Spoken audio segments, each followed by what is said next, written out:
How you guys doing today? Welcome back to the GSMC Chip Shot Football Podcast, brought to you by the GSMC Sports Network. I'm your host, Manny Maradiege, here on a Monday after the first round of the playoffs. Almost. The wild card round actually continues into tonight, but we got the majority of it done through the weekend. A lot of stuff to get to today, a lot of great games to talk over, as well as previewing Monday Night Football tonight between the Rams and the Minnesota Vikings. We're going to be talking about the Commanders game, the Steelers and Ravens game, and also the Chargers and Texans game from Saturday, as well as giving my opinion on the hiring of Mike Vrabel as well. We're going to go through all of that on today's show, so make sure to stick around. But before we jump into last night's game between the Commanders and the Buccaneers, I'm gonna give you an opportunity to be part of our show. If you guys have any questions, comments, or opinions you'd like to share, please don't hesitate to make them be known on the show. We always appreciate you guys whenever you guys get engaged, share your insights and expertise on anything regarding the live shows, anything we talk about. Your input and insight is always very well appreciated, and we always like to consider different perspectives when we're talking about different topics on each of the shows. So if you want to make it absolutely sure that your message stands out and gets featured on the show, there's an easy way to do that for you guys just by using the new Super Chat feature. Just click the $ at the bottom of the chat box to send in your Super Chat. In this way, it guarantees that your message gets on the air. I'm able to read it out loud, and get a different perspective on anything I'm talking about during the live show.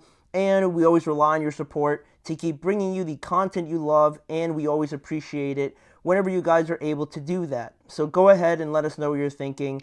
Hit the Super Chat button, and let's keep this show as interactive and as exciting as possible. Again, get involved with the show. Use the $ at the bottom of the chat box and let us know what's on your mind. Any strong opinions, please don't hesitate to get involved. But with that now out of the way, we can start discussing some of the games over the weekend. And the first one up happened last night, and what I thought was probably the best game of the weekend, not including tonight's game, obviously, because it's on a Monday, but to me, this one was the most entertaining one. Quite frankly, it was one of the only ones that wasn't really a blowout, and you really couldn't tell a huge disparity between both teams. And we talked about it on Friday a little bit, right? How there was a hesitation. I had a hesitation about who I wanted to win this game, or who I thought was going to win this game, right? I thought, and I said Tampa Bay was the logical pick because they were at home. They just won the division in their last game, and, they had great talent all around, right? Great credit to them for getting into a position to win that division the way that they did. But there was that hesitation, like I mentioned, right? There was something holding me up that I just couldn't, I couldn't pick the Bucs, and that reason was obviously Jayden Daniels, who, like we sort of predicted, was the difference in this game. I felt like this was a game for Jayden Daniels to kind of make his presence be known, right? That he is one of those guys that you win because of, not just you win with, right? You win because you have Jayden Daniels on your team. Not that the other stuff doesn't really matter, like who's around him and the defense and the running game and stuff like that. But the main reason why you win games is because of Josh Allen, is because of Patrick Mahomes, is because of Lamar. And I think Jayden is one of those type of guys. I might be reading too much into it. You guys might think I'm overblowing it because, the Bucs, NFC South, you might think weak division or anything like that, but I think it definitely took a lot to go in there as a rookie in your first playoff start and win on the road, especially with some of the reasons I have here for you guys. But in case anybody forgot, also with this Washington team, they got a new owner just a couple years ago. They got a new GM this offseason, a new head coach, and new pieces all over the place on this roster. And still, they were able to have a terrific season, for the standards that they've been living with, and not only go on the road and win a game against a Bucs team that was very capable of not only winning this game, but being a problem for a lot of the teams in this year's playoffs. And not only that, they kind of got a little bit of revenge from that week 1 loss on this very field. They got a little bit of revenge there. You saw the growth from the entire team, not just Jayden Daniels. And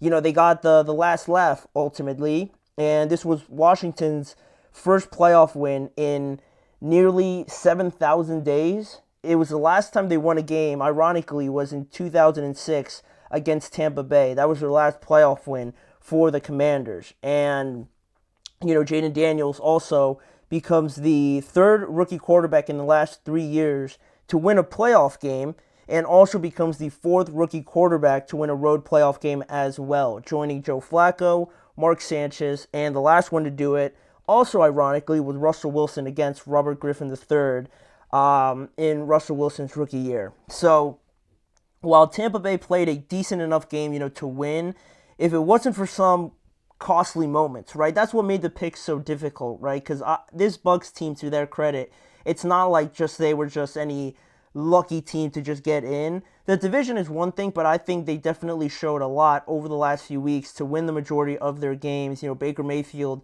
had a great year, arguably should have been in the Pro Bowl and everything like that. Mike Evans continues his historical legacy and things like that. Bucky Irving, a great new young fresh player that they have at their disposal. Jalen McMillan did some nice things, and they were as healthy as you would have liked, I thought, as well. They got Antoine Winfield back, Levante David, Kalijah Cansey, Vita Vea. They were all playing, so they were very talented. But like I mentioned, it came down to a couple costly moments for them in the playoffs, which unfortunately you can't have too many of these, obviously, and still expect to get a win, right? The biggest one was the fumble that Baker Mayfield had after their defense stopped Jayden Daniels on a fourth down inside their own 5-yard line.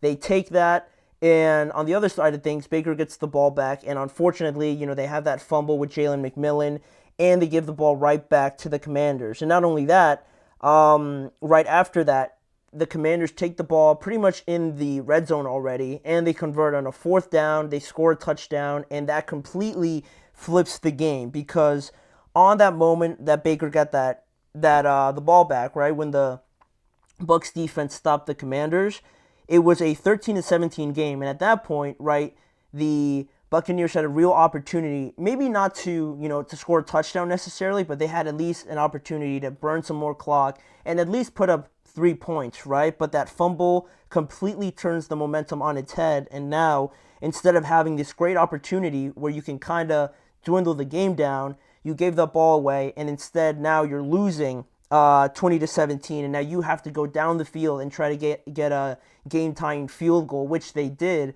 but you gave the ball back to Jayden Daniels, and they did a great job of kind of whittling the clock down from that point on, and basically executing on a lot of big plays to get them in position to kick the game-winning field goal. And this was Jayden Daniels' day overall, right? 268 passing yards, 36 rushing yards, which actually made him the leading rusher on 13 carries and 2 touchdowns, 24 of 35 on the day as well. And overall from the game, the things that I took away from it, why I couldn't pick the Buccaneers, is because I felt, Jayden has that thing, that X factor, right? That I think a lot of teams would love from their quarterbacks, really. Like I already mentioned all the names, and really seeing this from the elite quarterbacks, you don't want to give them, that chance, right? That chance to have the ball last. You don't want to give them the opportunity to have an extra possession on a mistake that you made, on a turnover or things like that. And not only that, like giving them the opportunity and, just giving them an extra possession basically, but also they also elevate the rest of their team when it might not necessarily look like this team might be challenging, player for player for, the best team in the playoffs, right? Because you look at this team through and through, and, Terry McLaurin is a great player, but when you compare it, to other teams that they're going to be facing off against, and even the Bucs team, where you look at Mike Evans, you look at Jalen McMillan, Diami Brown, Amadeus Zaccheaus, you look at somebody else like on the Bucs, like maybe Cade Otton or something like that, bringing in the tight ends, Zach Ertz on one side, Brian Robinson Jr. on one side, you have Bucky Irving on the other side. It's not that big of a disparity to say that, this team is one of the best, based on personnel. I think Jayden Daniels, much like the elite quarterbacks, elevates them that much more. they'll just make you pay for the mistakes that you made. And unfortunately, that's the nature of the playoffs, but I think more so than not, of playing a great, kind of franchise quarterback, one of the ones that are like a Josh Allen, like a Patrick Mahomes and things like that. I think Jayden Daniels has a possibility of being that, and I think this is only just the start for him. So, I mean, a lot was put on his plate, and he never really seemed rattled or shaken or anything like that. They had a couple big fourth down conversions as well that, Dan Quinn trusted him with, and with his ability to run the ball, that got him a couple first downs, but also he just affects everything, right? He makes those guys better, like I mentioned before. And now, if we look forward a little bit, just to close out this segment, they're going to be playing in Detroit now, which is obviously going to be a huge, huge test for them. Like going back to the point I made before, talking about matching up man for man, you look at Terry, Amon-Ra St. Brown, Jameson Williams, Zacchaeus, Diami Brown, Tim Patrick, Jameson Williams, and things like that. Then the running backs also, I would give the edge to the Lions. And the quarterback, with Jared Goff as well, the tight ends as well. The offensive line is not particularly Detroit's offensive line, per se. They definitely could get better there. And it's going to be a tremendous test for this Washington team that I think is already exceeding expectations. We're not going to go into a whole, breakdown of it now, but they're probably not going to win, if I'm being honest, if I'm putting a pick on it now.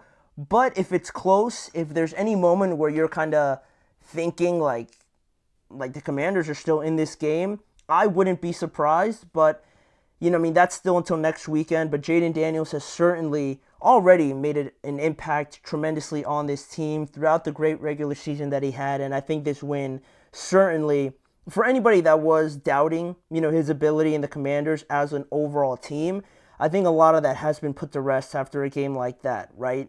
I think he accounted for like 87% of their offense, which is just insane to think about. As a rookie, right? He's going to get that much better. So, great game. Like I mentioned, I thought that was the best game of the weekend, just in terms of keeping me entertained. But we're going to take a break from the playoff action because there was some breaking news yesterday regarding a head coach. The new head coach now in New England is their former player, Mike Vrabel. That was announced yesterday. The Patriots made it official yesterday, and now this new era under Mike Vrabel gets underway. So we're going to give our reactions to it, my thoughts on whether I agree or not, on whether this was a good hire, and just some of the things going forward surrounding this Patriots team and Mike Vrabel. So we're going to touch on that when we return. You're listening to the GSMC Chip Shot Football Podcast.